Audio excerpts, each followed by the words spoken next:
దేశంలో ఇప్పుడు కొత్త రగడ ప్రారంభమైంది. Aadhaar card, voter ID, pan card, చివరకు పాస్పోర్ట్ కూడా మనం పౌరులనే సంగతి గుర్తింపు కానే కాదంటోంది కేంద్రం. అదేమని అడిగితే ఇండియన్ పాస్పోర్ట్ యాక్ట్లోని ఓ నిబంధనను చూపుతోంది. ఇక్కడ కేంద్రం ఉద్దేశాన్ని తప్పుపట్టడం లేదు, కానీ అసలు ప్రభుత్వమే జారీ చేస్తోన్న ఇన్ని ధృవీకరణ కార్డులకు విలువ లేదనేదే. ప్రకటనలు ఎందుకు చేయాలి, ఆ తర్వాత అసలు అర్థం ఇదంటూ ఎందుకు క్లారిటీ ఇవ్వాలి? ఇంతకీ పౌరసత్వాన్ని ధృవీకరించే అసలైన పత్రం ఏదైనా ఉందా? Watch the story.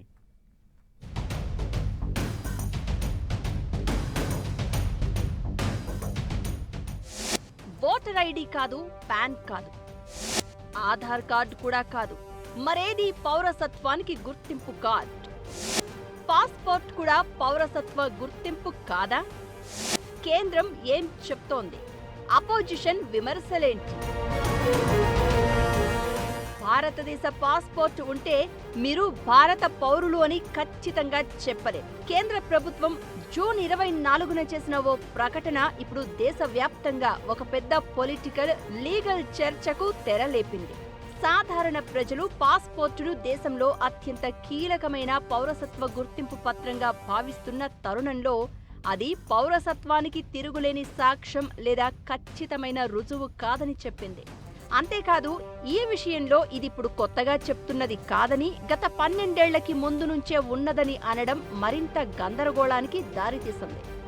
ఈ మధ్యనే విదేశాంగ శాఖ నిర్వహించిన బ్రీఫింగ్లో పాస్పోర్ట్ అనేది ప్రాథమికంగా కేవలం ఒక దేశం నుంచి మరో దేశానికి వెళ్లేందుకు ఉపయోగించే ట్రావెల్ డాక్యుమెంట్ మాత్రమే అని, అది దేశ పౌరసత్వాన్ని స్వయంచాలకంగా నిర్ధారించదని పేర్కొనడం రాజకీయంగా తీవ్ర దుమారం రేపింది.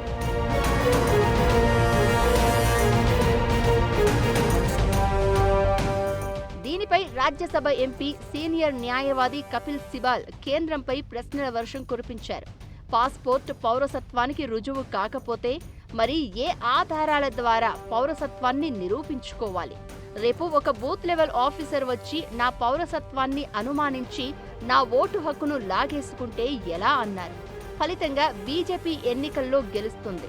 ఈ రకమైన వివరణలు సాధారణ ప్రజలను ఓటు హక్కుకు దూరం చేసేలా మారే ప్రమాదం ఉందంటూ సుప్రీంకోర్టు దీనిపై జోక్యం చేసుకోవాలని డిమాండ్ చేశారు.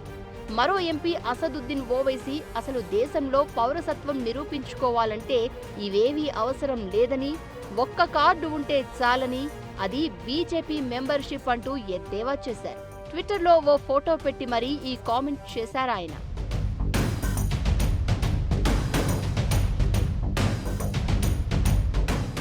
అసలు పాస్పోర్ట్ చట్టం 1967 ఏం చెప్తుందో చూస్తే, 1967లోని సెక్షన్ 20 నిబంధనల ప్రకారం భారత ప్రభుత్వం మన పౌరులు కాని వారికి కూడా ప్రత్యేక పరిస్థితుల్లో అంతర్జాతీయ నిబంధనలు లేదా ప్రజా ప్రయోజనాలను దృష్టిలో ఉంచుకుని అవసరమైనప్పుడు పాస్పోర్ట్ జారీ చేస్తుంది.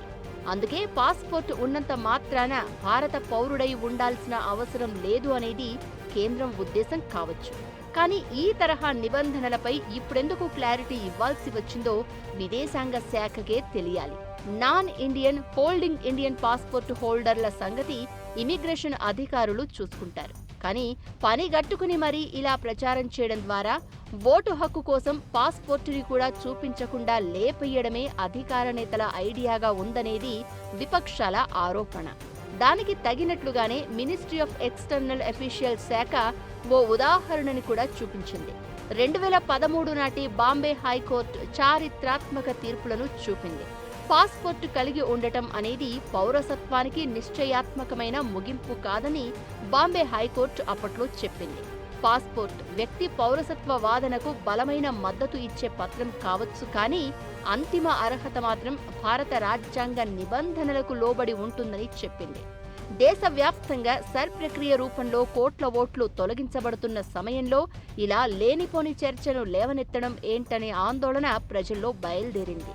అయితే విపక్షాల విమర్శలపై బీజేపీ ప్రముఖుడు అమిత్ మాలవీయ గట్టి కౌంటర్ ఇచ్చారు. కాగజ్ నహీ దిఖాయేంగే, కాగితాలు చూపించబోం అంటూ గతంలో నిరసనలు తెలిపే బ్యాచ్ కి ఇదొక రియాలిటీ చెక్ అని ఆయన ఎద్దేవా చేశారు. విదేశాంగ శాఖ ఎలాంటి కొత్త పాలసీని తీసుకురాలేదని, దశాబ్దాలుగా ఉన్న చట్టాన్ని మాత్రమే అధికారులు గుర్తు చేశారని అన్నారు. చట్టం ఏమైనా చెప్పొచ్చు, కానీ ఓటరు గుర్తింపు card, pan card, Aadhaar card ఇలా అధికార యంత్రాంగం జారీ చేసిన ప్రతి కార్డు పౌరసత్వానికి రుజువు కాదనే పక్షంలో మరి వీటి జారీని అలాగే వీటి వినియోగాన్ని కేంద్రం ఎందుకు తప్పనిసరి చేసింది? అలానే ప్రతి చోట ఇవి ఆప్షన్లే అని చెప్తూనే అవి లేకుండా ఏ పని జరగని స్థితిని ఎందుకు కలగజేయాలి? ఈ ప్రశ్నలు ఖచ్చితంగా ఎదురవుతాయి.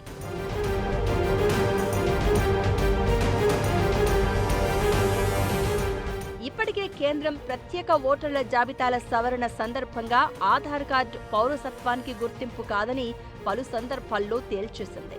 దీనికి సుప్రీంకోర్టు కూడా ఆమోద ముద్ర వేసింది. ఈ నేపథ్యంలో ఇప్పుడు పాస్పోర్టును సైతం గుర్తింపు కార్డుగా అంగీకరించకపోతే ఇక ఏ కార్డు గుర్తింపుగా పనికొస్తుందన్న ప్రశ్నలు తలెత్తుతున్నాయి. దీనిపై కేంద్రం ఇచ్చే వివరణ బూత్ లెవెల్ అధికారులకు అస్సలు చేరదు.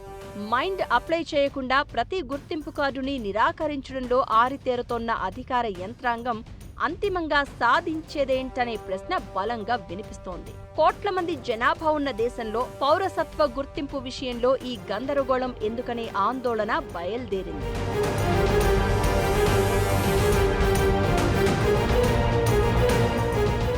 మన దేశంలో పౌరసత్వం అనేది 1955 సిటిజన్షిప్ యాక్ట్ ప్రకారం చూస్తారు. అది కేవలం ఒక పత్రంతో కాకుండా జనన ధృవీకరణ పత్రం, తల్లిదండ్రుల పౌరసత్వ రికార్డులు, పాఠశాల రికార్డులు, ఓటర్ల జాబితా నమోదు, ప్రభుత్వ సేవా రికార్డులు, భూమి, నివాస ఆధారాలు ఇలా అనేక పత్రాల కలయికతో ఇవ్వడం జరుగుతుంది.